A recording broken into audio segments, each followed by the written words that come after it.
अभी हम charitable trust, political party and electoral trust के बारे में पढ़ने वाले हैं। तो सबसे सबसे पहले बताया गया कि कौन कौन चैरिटेबल ट्रस्ट है। सबसे पहले relief of poor, education, yoga, medical relief, preservation of environment including water shield, preservation of monuments के लिए बचाने के लिए, और advancement of any other general public utility. ये मेडिकल रिलीफ हॉस्पिटल, एजुकेशन है, school, college, university, coaching institute नहीं है, ठीक है। इन सबके प्रोविजंस इनकम टैक्स के 11 तो 13 के हिसाब से बताए गए हैं चैरिटेबल ट्रस्ट के हिसाब से। और हमें क्या निकालना पड़ता है इसमें, टोटल इनकम निकालनी पड़ती है ट्रस्ट की, और एग्जिट टैक्स निकालना पड़ता है, ठीक है। तो यहाँ पर जनरल पब्लिक यूटिलिटी मतलब ये होता है कि अगर जनरल पब्लिक यूटिलिटी मतलब होता है कि अगर कोई अदर इंस्टीट्यूट है, कोचिंग अलाउड नहीं है यहाँ पे, और अगर वो अपने आप को जनरल पब्लिक यूटिलिटी बताता है तो उसकी जो बिजनेस इनकम है वो 20% ऑफ टोटल रिसीट से कम होनी चाहिए। टोटल रिसीट 1 करोड़ है तो 20 लाख रुपए से कम होनी चाहिए, ठीक है। और अगर हॉस्पिटल है, स्कूल है और इसकी ज़्यादा होगी 20% से, तो ये अलाउड है। मगर जनरल पब्लिक यूटिलिटी के लिए जो अदर बिजनेस है उसके लिए बात चल रही है, ठीक है।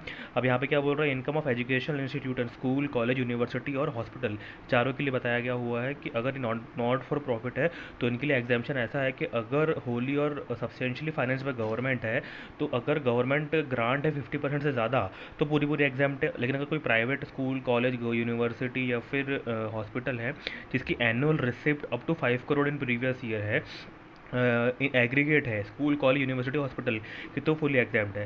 लेकिन कोई प्राइवेट स्कूल है इसकी 5 करोड़ से ज़्यादा जा रही है तो उसे क्या करना पड़ेगा, एक एक जो भी फाइनेंशियल ईयर है 24-25 में करना चाह रहा है तो इसकी 1 महीने पहले अप्रूवल के लिए एप्लीकेशन करनी पड़ेगी और करवाना पड़ेगा। नहीं तो और उसके हिसाब से एग्जामेशन मिलेगा सेक्शन 11 के हिसाब से। यहाँ बताया गया कि income of charitable trust, income कहाँ कहाँ से हो सकती है। देखो, सबसे पहले डोनेशन से इनकम होती है, वॉलंटरी कंट्रीब्यूशन बोलते हैं। एक नॉर्मल हो सकती है, कॉर्पस हो सकती है। कॉर्पस यानी स्पेसिफिक पर्पस के लिए होता है, गुल्लक टाइप रहता है, स्पेसिफिकली यूज़ कर सकते हैं। एनोनोमियस यानी जो गुप्त दान होता है वो गवर्नमेंट नॉर्मल कर सकती है, कॉर्पस कर सकती है। अब इसको क्या बोलते हैं, income from capital gain, house property, other, तो ऐसा नहीं बोलते हैं। इसको बोलते हैं income from property under property held under trust, ऐसा बोलते हैं, ठीक है। तो इसमें capital gain, house property, other सबकी इनकम आती है। School, college, university, hospital, other institute में जो भी रिसिप्ट आती है वो आ जाती है। और उसके साथ में जो इंसिडेंशियल ऑफ मेन ऑब्जेक्टिव है, जैसे स्कूल है, स्कूल में यूनिफॉर्म बेच रहे हैं, मेडिकल शॉप है हॉस्पिटल में, तो इंसिडेंशियल है तो वो भी क्या हो जाएगी, इनकम यहाँ पे आ जाएगी।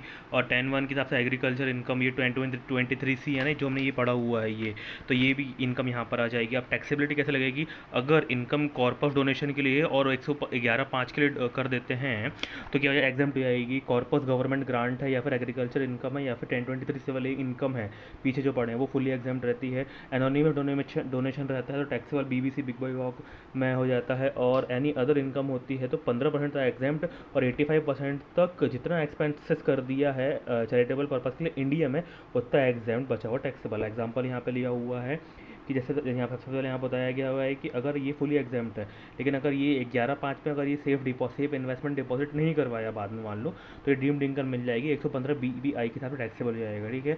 एग्जाम्पल कॉर्पस के लिए मान लो कि 11(5) में करवाया तो एग्जाम जाएगा। बिजनेस और अदर इनकम 30 और 10 40 लाख रुपए की अदर इनकम बन जाएगी। अदर इनकम में बताया कि 15% तक एग्जाम रहता है, 85% तक क्या होता है टैक्सेबल हो जाता है।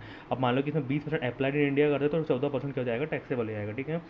अभी ये जो अप्लाइड इन इंडिया है कहाँ कहाँ अप्लाइड कर सकता है, जो भी रेवेन्यू एक्सपेंसेस है, सैलरी, मेंटेनेंस और जो भी खर्च, कैपिटल एक्सपेंसेस जो भी land purchase, construction of building के लिए डायरेक्ट खर्चा कर रहे हैं तो एग्जाम्प्ट हो जाता है। और एक ट्रस्ट दूसरे रजिस्टर्ड ट्रस्ट को डोनेशन कर रहा है तो 85% तक एग्जाम्प्ट आएगा, 50% छोड़ देने का, 85% तक ही एग्जाम्प्ट रहेगा, ठीक है। उसके बाद कोई हम लोन लेते हैं तो उसको रिपेमेंट अगर लोन कर रहे हैं for acquisition construction of capital assets तो उसका एग्जाम्पशन मिल जाएगा। लेकिन जब लोन ले रहे हैं उसका एग्जाम्पशन एक्सपेंडिचर जो लोन लेने के लिए कर रहे हैं उसका नहीं मिलेगा, क्योंकि क्योंकि बाद में तो मिल ही रहा है वो, ठीक है। और जो लोन का रिपेमेंट है with in 5 year from the end of financial year से हो जाना चाहिए। स्पेशल पॉइंट बताया गया हुआ है कि जो खर्चा कर रहे हैं, एक्सपेंस कर जो पेमेंट कर रहे हैं उसके लिए डेप्रिसिएशन नहीं मिलेगा क्योंकि हम फुल डिडक्शन ले रहे हैं, ठीक है। दूसरा पॉइंट बोल रहा है हुआ है कि जो कॉर्पस फंड है शुड नॉट बी अप्लाइड, जो हमने बताया था गुल्लक को स्पेसिफिक पर्पस के लिए यूज़ करना पड़ेगा। तो वो जो गुल्लक के लिए जो हम गुल्लक के लिए कर रहे हैं, गुल्लक में जो डाल रहे हैं वो अप्लाइड नहीं माना जाएगा, ठीक है। सीधी सी बात है, कॉमन सेंस है वो, ठीक है। और जो कॉर्पस फंड है वो नॉर्मल है, क्या बोल रहा है, shall not be treated as applied है। जो corpus fund to other institution को, अदर कोई भी इंस्टीट्यूट है रजिस्टर्ड है तो उसे हम जो भेज रहे हैं वो क्या वो नहीं माना जाएगा, ठीक है। वो कॉर्पस उसको नहीं मानेंगे, उसको corpus to registered shall not be treated as applied, ठीक है। अदर इंस्टीट्यूट को हम डोनेशन कर रहे हैं तो वो कॉर्पस अप्लाइड नहीं माना जाएगा, ठीक है। जो हम अप्लाइड की बात कर रहे हैं, अप्लाइड यानी ये वाला अप्लाइड जो हम 20 लाख रुपये कर रहे हैं खर्चा, इसकी बात कर रहे हैं, मानेंगे कि नहीं मानेंगे। और in case of land and building purchase price माने आएंगे, स्टैम्प ड्यूटी वैल्यू को इग्नोर मारना है, ठीक है। उसके बाद 40I3 के साथ जो TDS रेजिडेंट के लिए डिडक्ट करना चाहिए था, और अगर नहीं किया होगा रेवेन्यू एक्सपेंसेस के लिए, कैपिटल एक्सपेंस की बात नहीं चल रही, रेवेन्यू एक्सपेंस के लिए अगर खर्चा किया होगा 30%, अगर नहीं किया होगा, TDS नहीं काटा होगा तो 30% डिसअलाउ हो जाएगा। 5 लाख का TDS काटना चाहिए तो 30% डिसअलाउ हो जाएगा। और अगर 10,000 से ज़्यादा कैश पियरल चेक क्रॉस चेक से खर्चा किया होगा तो 100% क्या हो जाएगा, रेवेन्यू खर्चा डिसअलाउ हो जाएगा।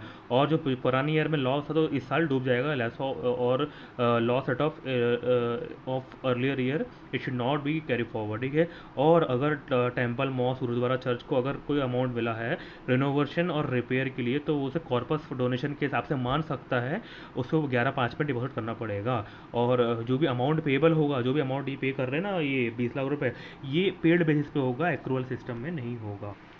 यहाँ पर डीम्ड इनकम के बारे में बताया गया हुआ है कि जैसे 40 लाख में से 6 लाख 15% मिल जाता है, और 85% ये जो बचा हुआ है, जैसे 20 लाख रुपए अप्लाइड कर दिया तो डीम अप्लाइड क्या माना जाएगा, जैसे कि इनकम रिसीव नहीं हुई है, मान लो हम एक्रूअल सिस्टम फॉलो करते हैं, 40 लाख रुपए में से 3 लाख रुपए रिसीव नहीं हुआ है तो उसको डीम इनकम, उसे क्या अब खर्चा तो कर नहीं सकते हैं, तो डीम अप्लाई मान लेंगे कि डीम अप्लाई कर लिए 3 लाख रुपए का। लेकिन कंडीशन ये है कि जो असेसिंग ऑफिसर है उससे ROI यानी 31 अक्टूबर इसकी चैरिटेबल ट्रस्ट की 31 अक्टूबर के 2 महीने के पहले डिक्लेरेशन करना पड़ेगा असेसिंग ऑफिसर को, जो सर्च इनकम है कि हम नए सर्च इनकम हम जब मिलेगी तो अप्लाई कर लेंगे या फिर इमीडिएटली नेक्स्ट ईयर में अप्लाई कर लेंगे, ठीक है। और अगर इनकम मान लो कि last day of previous year में रिसीव हो रही है, मतलब 30 मार्च एकदम एंडिंग में रिसीव हो रही है, तो खर्चा कैसे कर पाएंगे, तो डिक्लेरेशन लेना पड़ेगा असेसिंग ऑफिसर से, और 2 महीने के यही कि 2 महीने पहले लेना पड़ेगा कि हम जब भी इनकम में कर लेंगे फिर नेक्स्ट ईयर में उसको अप्लाई कर देंगे, नहीं तो वो अंडर सेक्शन 11 डीम्ड इनकम बन जाएगी 11(1)(b), नहीं तो 115 BBI में टैक्सेबल हो जाएगा।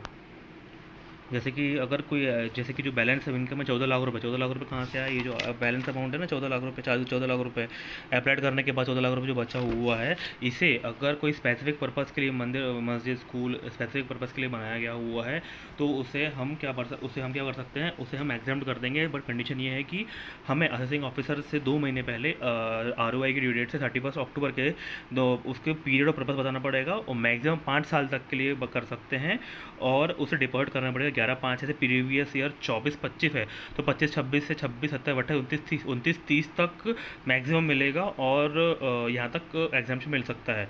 और it should not be donated, ये क्या कर सकते हैं, जो ये इनकम है, ये जो बचा हुआ है, ये जो अमाउंट है, ये हम क्या कर सकते हैं, डोनेट नहीं कर सकते अदर ट्रस्ट को, ठीक है। और अगर मिस यूटिलाइज कर देते हैं तो डीम्ड इनकम बन जाएगी, और utilise within unutilise within specific period, जैसे 5 साल का मिला था और 5 साल में जैसे कि 21 में 10 लाख था 5 साल के लिए, 25-26 तक माना 2 लाख रुपए अनयूटिलाइज किए, तो अनयूटिलाइज अमाउंट है वो 2 लाख रुपए क्या हो जाएगा, ड्रीम्ड इनकम बन जाएगी 25-26 में, ठीक है। और डोनेटेड टू अदर ट्रस्ट को कर देते हैं तो वो ड्रीम्ड इनकम बन जाएगी, और जिस इनकम के लिए यूज़ करना था सीज कर दी, मतलब उस इनकम के लिए यूज़ नहीं कर रहा है, वॉलेशन कर दी है, तो इनकम बन। क्वेश्चन नंबर 1 में बोला गया है कि जनरल पब्लिक यूटिलिटी का इंस्टीट्यूशन है, जनरल पब्लिक यूटिलिटी है, 140 लाख का total donation, total receipt 140 lakh rupees का है, 30 लाख रुपीज़ उसने बेसिस इनकम से रिसीव किया, तो 140 लाख 20% 28 लाख रुपीज़ होता है, तो उसके क्या मिलेगा, एग्जाम्पशन नहीं मिलेगा, ठीक है। एंड देन उसके बाद अगर क्वेश्चन सेकंड बोला गया हुआ है कि अगर 150 लाख होता तो 30% तो अलाउड हो जाता, और उसके बाद अगर रिलीफ ऑफ पुअर है तो अलाउड हो जाता है, ठीक है। क्वेश्चन नंबर 2 में बोला गया हुआ है कि सेव वाइल्ड लाइफ के बारे में बोला गया हुआ है, और nature of trade and main objective है, nature of trade main objective है, तो क्या चैरिटेबल पर्पज़ के लिए हो जाएगा, तो ये सी अलाउड रहेगा, ठीक है। क्वेश्चन नंबर 3 में बोला गया हुआ है कि सेम वही 40-30% है तो ये अलाउड नहीं होगा, लेकिन एजुकेशन के लिए रहेगा तो अलाउड रहेगा, ठीक है। एजुकेशन के लिए रहेगा तो एग्जाम्पशन अलाउड रहेगा।